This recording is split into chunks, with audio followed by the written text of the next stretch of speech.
जय हिंद प्यारे बच्चों।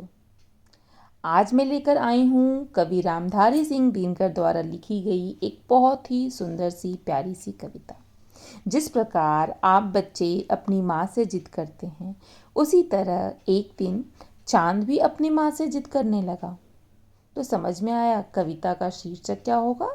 कविता का शीर्षक है चांद का हट। प्रस्तुत कविता में कवि ने चांद के हठ यानी जिद के बारे में बताया है कि वह किस तरह अपनी माँ से अपने लिए एक कुर्ता सिलवाने की जिद कर रहा था। तो आइए कविता की पंक्ति सुनते हैं। हट कर बैठा चांद एक दिन चांद अपनी माँ से हट करने लगा, जिद करने लगा। माता से यह बोला, सिलवा दो माँ मुझे ऊन का मोटा एक झिंगोला। सनसन चलती हवा रात भर, जाड़े से मरता हूँ, ठिठुर ठिठुर कर किसी तरह यात्रा पूरी करता हूँ। चांद कहने लगा कि बहुत ही ठंडी ठंडी हवाएं चलती हैं माँ, मैं बहुत ठंडे में ठिठुर ठिठुर कर किसी तरह अपनी यात्रा को पूरी करता हूँ। मुझे एक ऊन का मोटा सा झिंगोला सिलवा दो, जिससे मुझे ठंडी ना लगे। आसमान का सफ़र और यह मौसम है जाड़े का, ना हो अगर तो ला दो कोई कुर्ता ही भाड़े का। और चांद माँ से कहता है, यह आसमान का सफ़र बड़ा ही कठिन है, बहुत मुश्किल से ठंडी में मैं यह सफ़र को पूरा करता हूँ। अगर नहीं सिलवा सकती तो कोई कुर्ता मुझे किराए पे ही ला दो। और बच्चे की यह बात सुनकर उसकी माँ उनसे क्या बोलती हैं। बच्चे की सुन बात कहा माता ने, अरे सलोने कुशल करे भगवान, लगे न तुझको जादू टोने। तब चांद की माँ उससे कहती हैं, अरे बच्चे, प्यारे बच्चे, सुंदर बच्चे, भगवान करे तुम कुशल रहो, अच्छे से रहो, तुम्हें कोई जादू टोना ना लगे।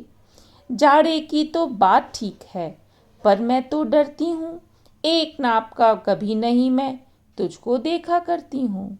माँ कहती है, ये बात तो बिल्कुल सही है कि तुम्हें ठंडी लगती है, पर मैं ये डरती हूँ कि कभी मैं तुम्हें एक नाप का नहीं देख पाती हूँ। आपने भी कभी चांद को एक नाप में देखा है? कभी वह बड़ा, उससे बड़ा, कभी छोटा, इस तरह वह 15 दिन में अपने आकार को बदलता रहता है। कभी 1 अंगुल भर चौड़ा, कभी 1 फुट मोटा, बड़ा किसी दिन हो जाता है और किसी दिन छोटा। माँ कहती हैं, कभी तुम 1 अंगुल के दिखाई देते हो, कभी तुम 1 फीट के हो जाते हो और किसी दिन तुम पूरे बहुत बड़े हो जाते हो।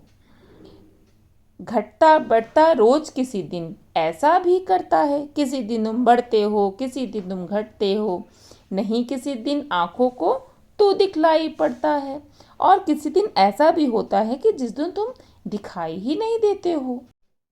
अब तू ही यह बात बता, नाप तेरी किस रोज लिवाएं। माँ परेशान होती है, बोलती है कि अब तुम ही बताओ, जब तुम एक साइज के नहीं होते, एक आकार के नहीं होते, तो किस दिन तुम्हारी नाप लूं। तो चांद कहता है, सीधे एक झिंगोला जो रोज बदन पर आए। प्यारे बच्चों, कविता कैसी लगी? यदि कविता आपको अच्छी लगी हो तो चैनल को सब्सक्राइब कीजिएगा, वीडियो को लाइक कीजिएगा और कमेंट बॉक्स पे यह भी लिखिएगा कि आपको और किस विषय पर कविता चाहिए। धन्यवाद।